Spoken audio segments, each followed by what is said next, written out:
वालेकुम अस्सलाम।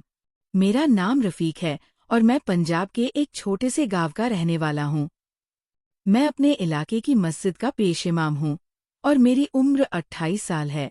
इमामत करते हुए मुझे 6 साल हो चुके हैं।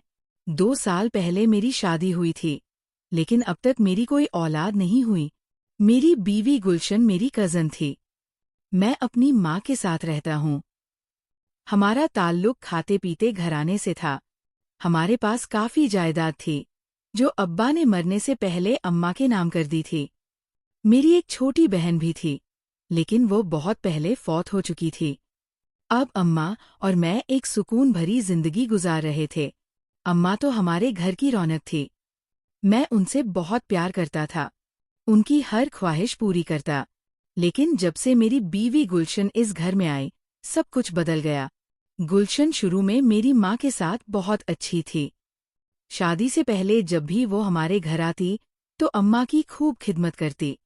शायद यही वजह थी कि माँ ने मेरी शादी उसी से कराई। लेकिन जैसे ही वो बहू बनकर इस घर में आई, उसकी टोन ही बदल गई। गुलशन एक लालची औरत निकली। वह मेरी माँ के खिलाफ अक्सर कान भरती। कहती, जायदाद को अपने नाम करवा लो, नहीं तो सब कुछ सलीम को मिल जाएगा। असल में सलीम, जो हमारे गांव का एक लड़का था, माँ का मुंह बोला बेटा था। गुलशन को डर था कि माँ उसे जायदाद में हिस्सा दे देगी। गुलशन मुझे बार बार समझाती, क्यों अपनी खानदानी जायदाद किसी और के नाम लिखवाऊं? वो सलीम तुम्हारी माँ का दिल जीत रहा है, हमें जल्दी कुछ करना होगा।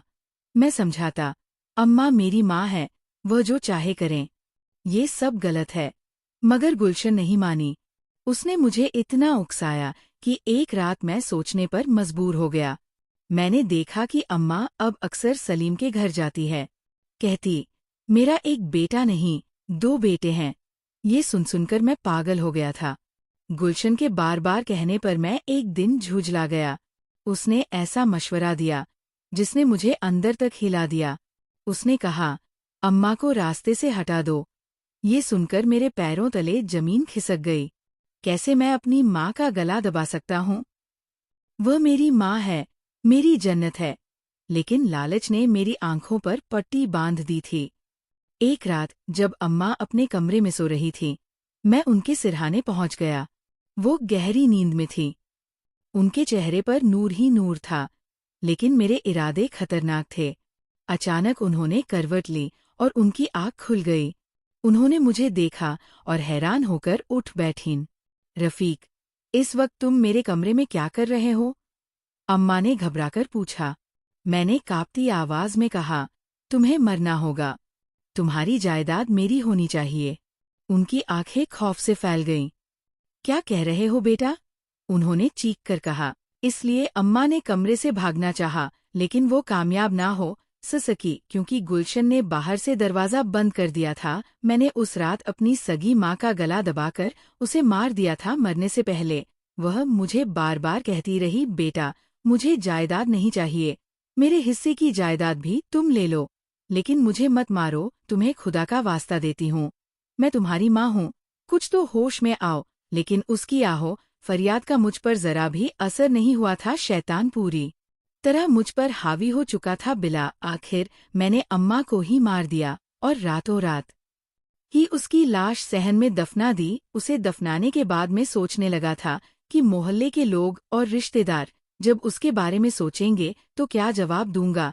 इस मौके पर भी मेरी बीवी ने मुझे मशवरा दिया था। उसने कहा कि तुम सुबह मोहल्ले में शोर कर देना कि अम्मा अपने आशना के साथ मुंह काला करके भाग गई है। इस तरह ना तुम्हारा नाम आएगा और ना ही किसी को ये मालूम हो सकेगा कि तुमने जायदाद की खातिर उसे मारा है। मैंने गुलशन की बातों पर ही अमल किया। मैं मुकम्मल तौर पर एक कट पुतली बन गया था, जो अपनी बीवी के इशारों पर नाचता था। सुबह मैं नमाज पढ़कर घर आया और थोड़ी देर के बाद मैंने मोहल्ले में शोर कर दिया कि हाँ, मेरी माँ अपने एक आशना के साथ मुंह काला करके भाग गई है। उसने हमारे इज्जत खाक में मिला दी है।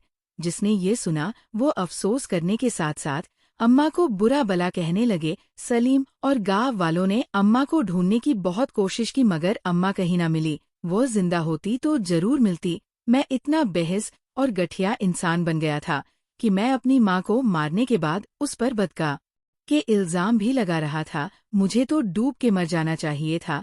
मेरे अंदर से खुदा का खौफ खत्म हो गया था। शायद मैं मौत को भूल गया था। हालांकि मैं एक मजहबी इंसान था, अच्छे और बुरे की तमीज रख सकता था, लेकिन जायदाद के लिए मैं सब कुछ भूल गया था। अम्मा के भाग जाने की खबर इलाके में जंगल की आग की तरह फैल गई थी। सब लोग ये जानने के लिए बेचैन थे कि आखिर उसका आशना कौन था जिसके साथ वह रात की तारीख में भाग गई थी।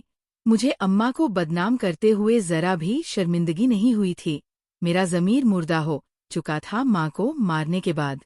कानूनी तौर पर उसकी जायदाद का मैं ही मालिक बन गया था। हम दोनों मियाँ बीवी बहुत खुश थे और मुस्तकबिल के हवाले से प्लानिंग कर रहे थे कि हम जायदाद बेचकर शहर शिफ्ट हो जाएंगे। वहां मैं जमीन खरीदकर एक बड़ा सा प्लाजा तामीर करवाऊंगी और फिर हम और हमारी आने वाली नस्लें उस प्लाज की कमाई से ऐशो इशरत की जिंदगी गुजारेंगे। अम्मा के जाने के बाद रिश्तेदारों और मोहल्ले वालों ने अफसोस का इजहार किया था। लोगों ने मुझे मशवरा दिया कि तुम अपनी माँ और उसके आशना के खिलाफ पुलिस में रिपोर्ट करवाओ, लेकिन मैंने इनकार कर दिया था क्योंकि मैंने साफ कहा था कि मैं अपनी माँ के आशना को नहीं जानता। वक्त गुजरने के साथ साथ ये मामला ठंडा होता चला गया था। फिर कुछ ही अरसा गुजरा था कि रातों को अम्मा मेरे ख्वाबों में आने लगी थी और मैं खौफ से डरकर उठ बैठता था। मुझे यूं लगता था जैसे अम्मा मेरे आसपास ही कहीं मौजूद है और वह मुझे जिंदा नहीं छोड़ेगी। फिर मैं खुद को तसल्ली देता कि मैंने अपने हाथों से उसका गला घोंटकर उसे मारा था। फिर वह कैसे जिंदा हो सकती है? कुछ दिन पहले ही मेरी बीवी मेका गई हुई थी। उसका मेका भी हमारे ही गांव में था। मैं घर पर अकेला होता था। अकेला घर मुझे काट खाने को दौड़ता था। अब तो अम्मा के ख्वाब में आने के बायस मुझे अकेले रहते हुए भी डर लगने लगा था। हालत ये हो गई थी कि मैं अपने ही साय से डर जाता था। इसलिए मैंने अगले दिन अपनी बीवी को घर बुला लिया था।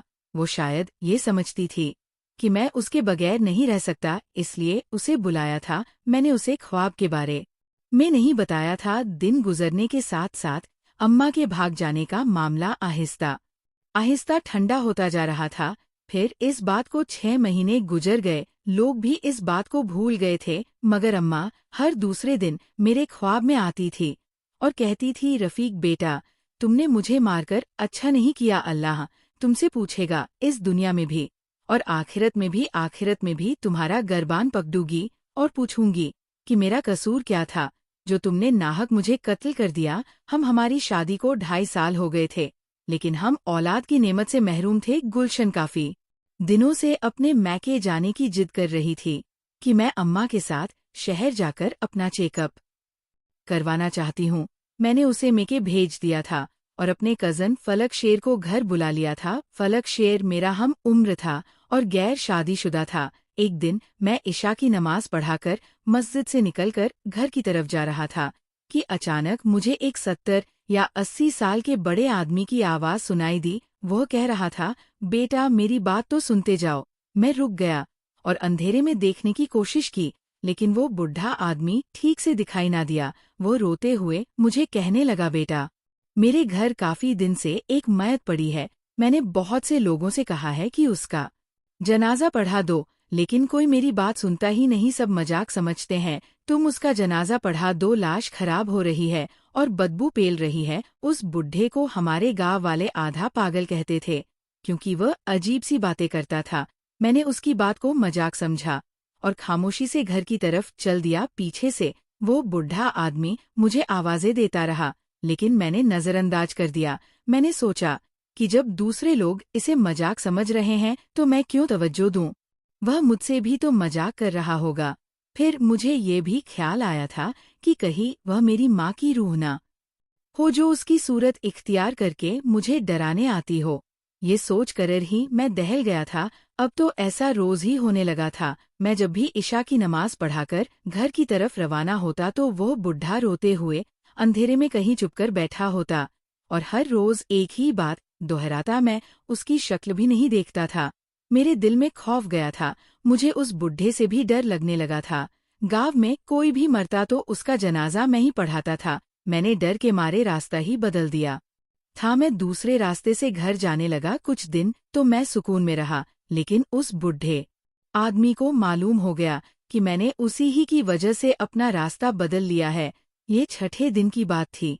जब मैं इशा की नमाज पढ़कर घर जा रहा था तो वह बुढ़ा अचानक अंधेरे से निकलकर मेरे सामने आ गया। यूं उसे अचानक अपने सामने आता देखकर मैं डर गया था। वह बुढ़ा आदमी बड़ा ही पुरसरार लग रहा था। उसने एक बड़ी सी चादर से खुद को ढापारा में उसका जरिया जदा चेहरा वाज दिखाई नहीं दे रहा था। मैंने गुस्से से कहा, बाबा जी तुम्हें क्या मसला है?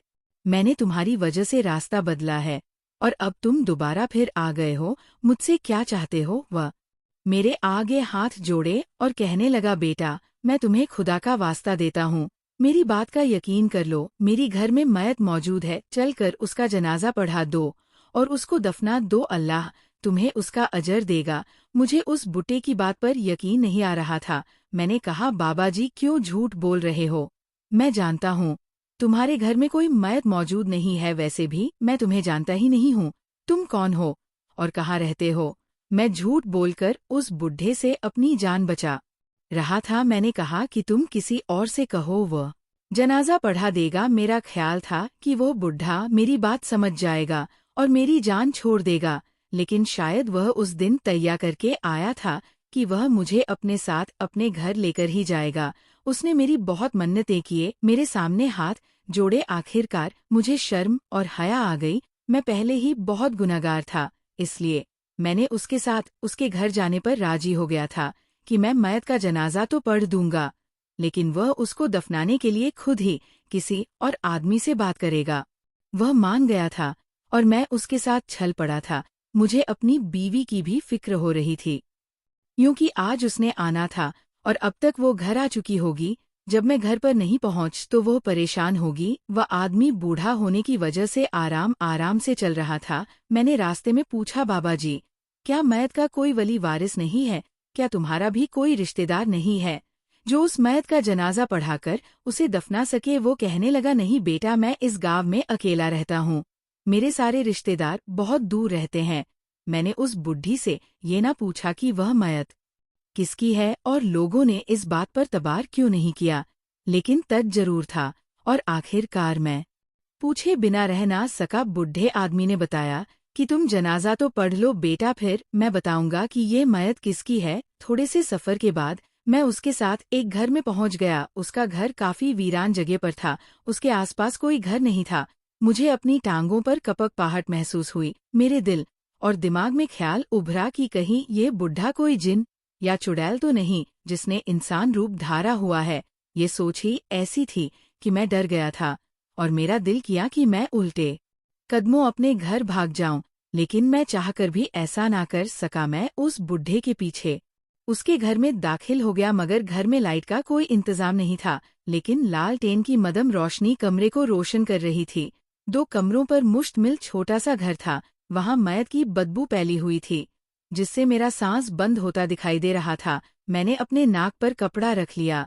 एक चारपाई पर एक मयत रख हुई थी जिस पर चादर थी। मुझे तज हुआ और मैंने सोचा कि क्यों ना देखो तो सही वह मयत किसकी है। चनाच मैंने आगे बढ़कर कपड़ा हटाना चाहा तो उसी वक्त बुढ़ा आदमी बोल पड़ा कि बेटा क्या कर रहे हो?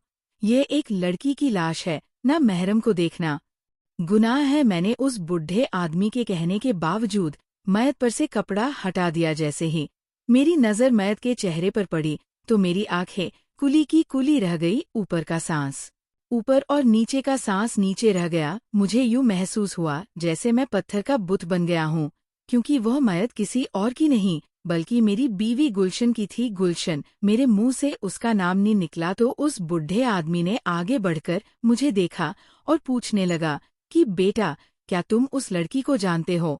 मैंने अश्कबार आंखों से उसे देखते हुए सर हिला दिया। हाँ बाबा जी, ये लड़की मेरी बीवी गुलशन है, लेकिन ये यहाँ कैसे पहुंची? ये तो अपनी माँ के घर गई थी। वो बुढ़ा कहने लगा, बेटा मैं इसे नहीं जानता, ये कौन थी? ये चंद दिन पहले की बात है जब मैं घर में मौजूद था और दरवाजे पर दस्तक हुई तो मैंने पूछा कौन है? जवाब आया, खुदा के कोई मेरी मदद करो, मैं मर जाऊंगी। मैं फौरन बाहर आया, देखा तो ये लड़की मेरे घर के दरवाजे पर बैठी हुई थी।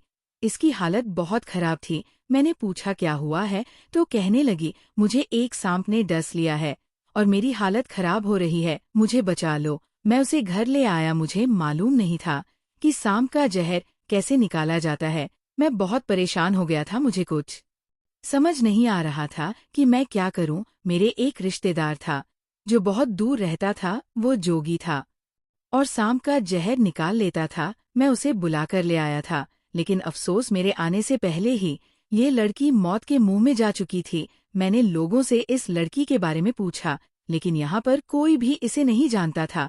एक औरत ने उसे नहलाया और कफन पहना ना दिया। मैं आसपास के लोगों के पास गया कि कोई इस लड़की का जनाजा पढ़कर दफना दे, लेकिन किसी ने मेरी बात पर यकीन नहीं किया। सभी मजाक समझते रहे। फिर मुझे किसी ने तुम्हारे बारे में बताया तो मैं तुम्हारे पास चला आया, लेकिन तुम भी यकीन नहीं कर रहे थे।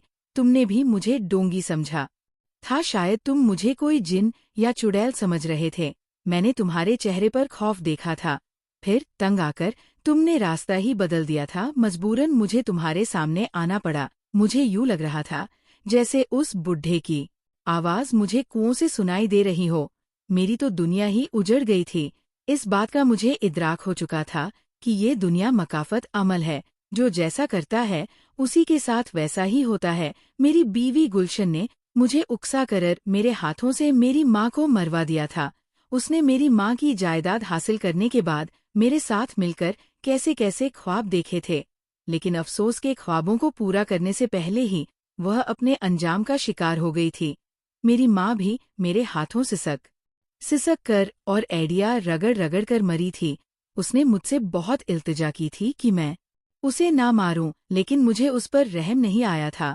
और यही हालत मेरी बीवी की हुई थी। उसने भी तड़प तड़प कर जान दी थी। मैं गुलशन की मैप पर सर रखकर ऊंची आवाज में रोने लगा था। उस बुढ़े आदमी को मुझ पर तरस आ रहा था। उसने मेरे कंधे पर हाथ रखा और मुझे तसल्ली देने लगा, बेटा रोने से जाने वाला वापस तो नहीं आ सकता। जो होना था वो हो चुका। बस अल्लाह पाक इसकी मगफिरत करे। दुआ मांगो। अल्लाह ताला बड़ा गफूर और रहीम है। वह बड़ी से बड़ी गलती को भी माफ कर देता है। मैं उस बुढ़े को कैसे बताता कि इस बीवी की बातों में आकर जो गलती मैंने की थी वो ना काबिले माफी थी। गुलशन तो दुनिया में अपने अंजाम का शिकार हो गई थी। मेरे साथ क्या होने वाला था ये अल्लाह ताला ही जानता था। मैं अपनी माँ का मुजरिम था। उसे दुनिया में भी रुस्वा किया था। मेरा अंजाम भी अच्छा नहीं होगा, मैं ये जानता था, क्योंकि जो किसी के साथ अच्छा नहीं करता तो फिर उसी के साथ भी अच्छा नहीं होता। मैं गुलशन की मैयत अपने घर ले आया और उसके घर वालों को भी इतना कर दी। फिर हमने उसे दफना दिया और उसकी माँ ने मुझे बताया था कि वह अपनी एक सहेली से मिलने गई थी। उसने कहा था कि वह उसके साथ शहर जाकर अपना चेकअप करवाएगी। 2-3 दिन उसे लग जाएंगे, मगर उसे 5 दिन गुजर गए थे। अब तो गुलशन हमेशा हमेशा के लिए इस दुनिया से जा चुकी थी और मैं सारे जायदाद लेकर अकेला रह गया था। आज मेरी हालत पागलों जैसी हो गई है। मैं सारा दिन गांव की गलियों में फिरता रहता हूँ, कूड़े कचरे पर सो जाता हूँ। न मुझे अपना होश है और ना ही किसी और का। सब मुझे पागल पागल कहते हैं और इसी तरह एक दिन में मर जाऊंगा और यही मेरी सजा है।